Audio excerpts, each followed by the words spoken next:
क्या महाकुंभ में डुबकी लगाने से धुल जाते हैं सारे पाप? प्रयागराज के महाकुंभ में क्यों उमड़ा जन सैलाब?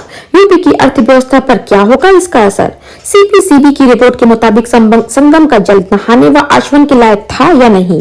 संगम नोच पर हुई भगदड़ पर क्यों हुई इतनी कंट्रोवर्सी? आइए जानते हैं विस्तार से। समुद्र मंथन से उत्पन्न अमृत कलश की छलकी हुई बूंदें हरिद्वार, प्रयागराज, उज्जैन और नासिक में जा गिरी। देवता और दानवों के बीच में 12 साल तक युद्ध हुआ। तो कुछ सनातनी मानते हैं कि जब बृहस्पति ग्रह कुंभ राशि में प्रवेश और सूर्य मकर राशि में प्रवेश करता है तो यह कुंभ का आयोजन होता है। 13 जनवरी से 26 फरवरी तक चले इस महापर्व को ज्योतिषों और विद्वानों ने 144 साल का महाकुंभ का नाम दिया। 45 दिनों तक चले आस्था के इस समागम में करीब 66 करोड़ 30 लाख लोगों ने डुबकी लगाई। पूरी दुनिया में आज तक का इस तरह का धार्मिक आयोजन नहीं हुआ। ये रिकॉर्ड वर्ल्ड रिकॉर्ड तो नहीं बन पाया, पर गिनीज बुक में इसके 3 नए रिकॉर्ड जरूर दर्ज किए गए। पहला रिकॉर्ड 329 स्थानों पर गंगा नदी की सफाई के लिए, दूसरा 19,000 सफाई कर्मियों की महाकुंभ क्षेत्र में झाड़ू लगाने के लिए और तीसरा रिकॉर्ड 8 घंटे में 10,102 लोगों को हैंड प्रिंट पेंटिंग बनाने का प्राप्त हुआ।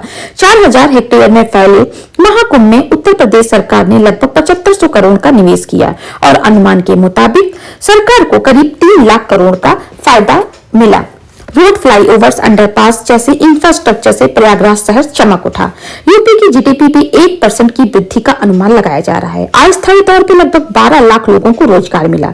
150 किलोमीटर के दायरे में फैले गांव और शहरों को भी बहुत सारा फायदा मिला।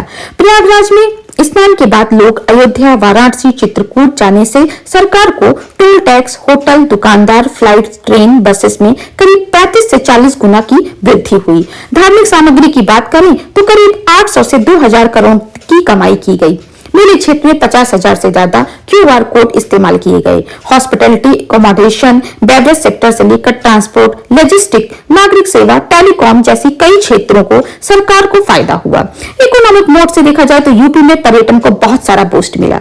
बिजनेस के नजरिए से अगर देखते हैं तो महाकुंभ एक बिजनेस मॉडल के रूप में उभरा।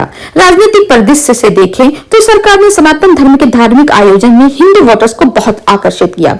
सेंट्रल पोल्यूशन कंट्रोल बोर्ड की माने तो संगम क्षेत्र की कई घाट पानी से प्रदूषित रहे, जिसमें फीकल कोलिफॉर्म खतरनाक बैक्टीरिया का स्तर 2500 यूनिट से लेकर 100 मिलीमीटर की तय सीमा से बढ़ता रहा। हालांकि सरकार ने कई बार फ्रेश वाटर रिलीज करके गंगा जल को प्यूरिफाई करने का काम तो किया, पर सीपीसीबी के आंकड़े के अनुसार अमृत स्नान के दौरान बैक्टीरिया की संख्या वैरी करती रही। सीपीसीबी ने कहा कि पानी को नहाने लायक नहीं है और न ही आचमन के लायक है।